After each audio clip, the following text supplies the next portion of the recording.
Last winter, I harvested just over 4 pounds of fresh ginger from 3 containers sitting on a table next to my living room window, and I never once set foot outside to do it. That might not sound like a lot until you realize that 4 pounds of organic ginger at the grocery store runs somewhere between $20 and $30, and those 3 containers cost me less than $5 in materials to set up. The conventional approach most people try is buying a ginger rhizome, sticking it in a pot of soil, and hoping for the best. And honestly, that is exactly what I did the first time, and I got almost nothing. The rhizomes sat there for weeks, then slowly rotted. What changed everything was when I finally sat down and studied how ginger actually grows in nature. Ginger is a tropical understory plant. It evolved on the forest floor in Southeast Asia, where it is warm, humid, and shaded by a canopy overhead. Once I understood that one piece of biology and started replicating those conditions indoors, the results were completely different. Today, I am going to walk you through the exact method I use to grow ginger indoors year-round, from selecting the right rhizome all the way through harvest. And stay with me to the end, because I will share a simple technique I stumbled onto that lets you harvest ginger continuously without ever killing the parent plant. So you truly do get an endless supply from a single planting. Now, before we get into the method, I want to be honest about my own failures here, because I had plenty. I spent the better part of 2 years thinking ginger was just too finicky to grow indoors. I used regular potting soil straight from the bag. I planted rhizomes that had been treated with growth inhibitor and did not know it. I overwatered, I underwatered, and I put my containers in the sunniest south-facing window I had, thinking more light meant better growth. Every single one of those choices was wrong. If you have tried growing ginger indoors and been disappointed, you are not alone. I was right there with you. Then I started treating ginger less like a houseplant and more like what it actually is, a tropical forest floor species, and saw something that completely reset my thinking. Here is the core principle that changed everything for me. And once you understand it, every step I'm about to share will make perfect sense. Ginger is not a sun-loving crop. It is a shade-tolerant, warmth-dependent rhizome that prioritizes underground growth over above-ground display. The rhizome, that knobby root structure you buy at the store, is the plant's energy storage organ. It expands horizontally through loose, consistently moist soil when the temperature stays between 70 and 80 degrees Fahrenheit. Drop below 60 degrees and growth essentially stops. Push above 90 and the plant goes into stress. Research from the University of Florida's Tropical Plant Program confirms that ginger produces its best rhizome development at soil temperatures between 72 and 78 degrees with indirect or filtered light, not direct sun. That is exactly the environment inside most American homes for at least 8 months of the year. Your living room is already closer to a tropical forest floor than you might think. You just need to make a few deliberate adjustments. So let me walk you through exactly how to set this up. The first thing to get right is your starting material, because not all ginger is created equal. The rhizomes you find at a conventional grocery store have almost always been treated with a growth inhibitor, a chemical applied during commercial processing to prevent sprouting on the shelf. That is why so many people plant grocery store ginger and watch it just sit there doing nothing for weeks before rotting. What you want instead is organic ginger, which by regulation cannot be treated with growth inhibitors. You can find it at most natural food stores, at farmers markets, or online from seed suppliers. I personally get mine from a local Asian grocery, where the turnover is high and the rhizomes are fresh and plump. Here is what to look for when selecting your rhizome. You want a piece that is firm, not shriveled or soft. The skin should be tight and smooth, not wrinkled. Most importantly, look for small bumps or nubs at the ends of each finger of the rhizome. Those are growth eyes, similar to the eyes on a potato. Each eye is a potential new shoot. A single piece of ginger about 4 to 6 inches long with 3 to 5 visible eyes is enough to start one container. I usually buy about 12 inches total and break it into 2 or 3 pieces so I can start multiple containers at once. Now here is a step that most guides skip, but it makes a measurable difference. Before planting, you want to let your cut rhizome pieces dry for 24 to 48 hours in open air at room temperature. This allows the cut surfaces to form a callus, a thin, dry layer that protects against fungal infection once the rhizome goes into moist soil. I learned this the hard way. My first several attempts, I planted freshly cut pieces immediately, and about half of them developed a soft, mushy rot within 2 weeks. Once I started letting them callus first, my loss rate dropped to nearly zero. Now that your rhizome pieces are ready, let me show you exactly how to set up the container and soil. This is where the details really matter. Ginger rhizomes grow horizontally, not deep, so you want a wide, shallow container rather than a tall, narrow pot. I use plastic storage totes, the kind you can get at any hardware store, roughly 14 inches wide by 20 inches long and about 8 inches deep. Drill 4 to 6 drainage holes in the bottom, each about a quarter inch in diameter, and set the tote on a tray to catch excess water. For the growing medium, do not use standard potting mix straight from the bag. Most potting mixes are too dense and retain too much water for ginger, which is extremely prone to rot in waterlogged conditions.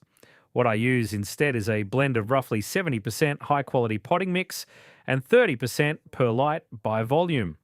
Some growers substitute coconut coir for part of the potting mix, and that works well too. The key is that when you squeeze a handful of the moistened mix, it should hold together briefly and then crumble apart. If water drips out when you squeeze, it is too wet. If it will not hold together at all, it is too dry. That wrung-out sponge texture is exactly what you're after. Fill your container about 2/3 full with your pre-moistened mix. Then lay your rhizome pieces flat on the surface with the growth eyes pointing upward. Space multiple pieces about 4 inches apart. Now cover them with only about 1 to 1.5 inches of mix. This is important. Planting too deep is one of the most common reasons indoor ginger fails. The rhizome needs warmth to wake up, and burying it under 4 or 5 inches of soil insulates it from the ambient room temperature. Shallow planting keeps it in that warm zone where sprouting happens fastest. Now here is where the growing begins, and this part requires some patience. After planting, place your container in the warmest room in your house, ideally somewhere that stays consistently between 70 and 80 degrees Fahrenheit. A kitchen counter, the top of a refrigerator, or near a water heater are all spots I have used successfully. Do not put it in direct sunlight yet. At this stage, you are just waiting for sprouts to emerge, and warmth matters far more than light. Water lightly every 3 to 4 days, just enough to keep the top inch of soil barely moist. You can check by pressing your finger into the surface. If it feels damp, wait. If it feels dry, give it water. Overwatering at this stage is the single biggest killer of indoor ginger. The rhizome has no roots yet to absorb excess moisture, so waterlogged soil just invites fungal problems. I keep a small spray bottle nearby and give the surface about 20 to 30 sprays every few days, rather than pouring water from a cup. That gives me much better control. You should see the first green shoots poking through the soil surface in about 2 to 3 weeks. In cooler rooms, it can take up to 4 weeks. Do not panic if nothing happens for the first 10 days. Ginger is slow to wake up. Once you see a green tip breaking through, that is your signal to move to the next phase. If you're finding this helpful, I would genuinely appreciate it if you hit the subscribe button. I put out new science-backed growing guides regularly, and I think you will find the upcoming ones just as practical as this one. All right, let us keep going. Once your shoots have emerged and reached about 2 to 3 inches tall, it is time to think about light and ongoing care. This is the part where I went wrong for the longest time. I assumed ginger wanted as much light as possible, so I put it in my brightest south-facing window. The leaves turned pale, the edges browned, and growth stalled. What ginger actually wants is bright indirect light or filtered light, the kind you get near an east-facing window or a few feet back from a south-facing window behind a sheer curtain. If you're using a grow light, which works perfectly well, position it about 18 to 24 inches above the canopy and run it for about 10 to 12 hours per day. A basic full-spectrum LED shop light in the 20 to 40 watt range is more than enough. You do not need anything fancy for ginger. Now, this next part is where the real rhizome development happens, and it comes down to 2 factors: consistent moisture, and regular feeding. Once the plant is actively growing with several leaves unfurled, you want to shift from the light watering of the sprouting phase to a more consistent moisture routine. Water thoroughly when the top inch of soil feels dry, which in most indoor environments works out to about every 4 to 5 days. The soil should stay evenly moist but never soggy. I cannot overstate this. Ginger communicates clearly when it is unhappy with water levels. Yellow lower leaves usually mean too much water. Curling leaf edges usually mean too little. For feeding, I apply a balanced liquid fertilizer, something in the range of 10, 10, 10 or similar, diluted to half the recommended strength, once every 2 weeks during the active growing period. Ginger is not a heavy feeder, but it does need a steady supply of nutrients to build rhizome mass underground. I made the mistake early on of not feeding at all, thinking the potting mix had enough nutrition. It does for the first month or so, but after that, growth slows noticeably without supplemental feeding. Here is a detail that makes a real difference in your final yield. As the plant grows and you see new shoots emerging from the soil surface away from the original planting point, that is the rhizome expanding underground. When you see this happening, mound an additional inch or two of your soil mix around the base of the new shoots. This is similar in principle to hilling potatoes. It gives the expanding rhizome more room and more loose material to grow into. And it keeps the developing rhizome sections from being exposed to light, which can make them tough and fibrous. I do this 2 or 3 times over the course of a growing cycle, and it consistently increases my final harvest weight by about 20 to 30% compared to when I skipped this step. Temperature remains critical throughout the growing period. If your indoor environment drops below 65 degrees Fahrenheit at night, say during winter, if you keep your thermostat low, consider placing a seedling heat mat under the container. These are inexpensive, usually around $15 to $20, and they maintain a gentle bottom heat that keeps the soil right in that 72 to 78 degree sweet spot. I started using one during my second year of growing ginger indoors, and the difference in growth rate was immediately obvious. Plants that had been putting out a new leaf every 2 weeks started producing one every 8 to 10 days. Now let me talk about when and how to harvest, because timing matters here. Ginger is typically ready for its first harvest about 8 to 10 months after planting. I know that sounds like a long time, and it is. I want to be straight with you about that. This is not a quick turnaround crop like microgreens or lettuce. But here's the thing. Once you have an established planting, you can harvest from it indefinitely, which is where the endless supply part of this equation comes in. You will know your ginger is approaching maturity when the leaves begin to yellow and die back, usually starting with the oldest leaves at the base.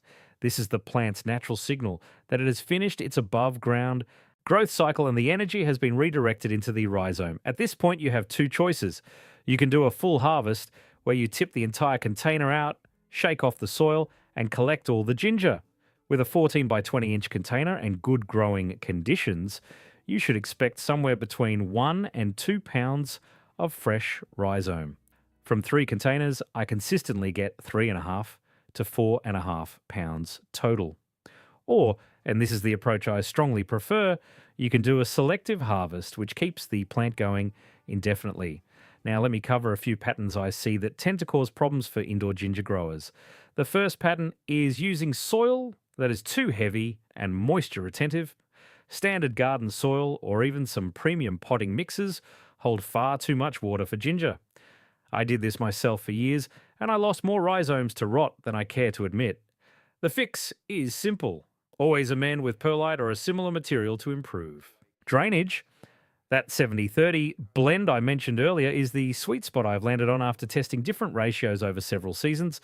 The second pattern is placing ginger in direct sunlight. It seems logical. More light equals more growth. But ginger evolved under a forest canopy. Strong direct light causes leaf scorch and actually slows rhizome development because the plant diverts energy into coping with light stress instead of building its underground storage organ. Move it back from that sunny window or filter the light with a curtain, and you will see healthier, faster growth. The third pattern is keeping the growing environment too cool. Many people attempt ginger in a basement or cooler spare room and then wonder why growth is painfully slow. Below 65 degrees Fahrenheit, ginger basically goes dormant. It will not die immediately, but it will not grow either. I wasted an entire winter once with a container in my basement office that never got above 64 degrees. 9 months later, the rhizome was almost exactly the same size as when I planted it. Warmth is non-negotiable. If your space is cool, use a heat mat. It is the single best investment you can make for indoor ginger. The fourth pattern is harvesting all at once and then starting over from scratch. This is what most guides tell you to do, and it works, but it is incredibly inefficient. You wait 8 to 10 months, harvest everything, and then start the whole process over again with new rhizome pieces. There is a much better way, and that brings me to the technique I promised you at the beginning.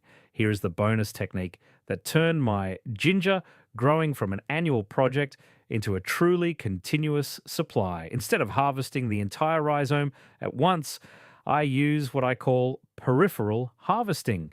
When the plant is mature and you can see the rhizome structure near the edges of the container, carefully dig into the soil along one side with your fingers. You will find rhizome branches extending outward from the main central mass. Using a clean, sharp knife, cut off one or two of these outer branches, each about 3 to 4 inches long, leaving the central rhizome and its attached root system completely intact. Then backfill the gap with fresh soil mix and water gently. The parent plant barely notices. Within a few weeks, new growth fills in where you harvested. I rotate around the container, harvesting from a different side every 6 to 8 weeks, and the plant just keeps producing. One of my original containers is now in its 3rd year without ever being fully replanted. I pull about 4 to 6 ounces of fresh ginger from it every couple of months, which is more than enough for cooking, tea, and sharing with neighbours. That single container has produced well over 6 pounds of ginger total across its lifetime, all from one original rhizome that cost me about $2. The key is to never harvest more than about a quarter of the visible rhizome mass at one time, and always leave at least 2 or 3 active shoots attached to the main plant. Think of it like pruning a bush. You are taking from the edges and letting the center keep powering the system.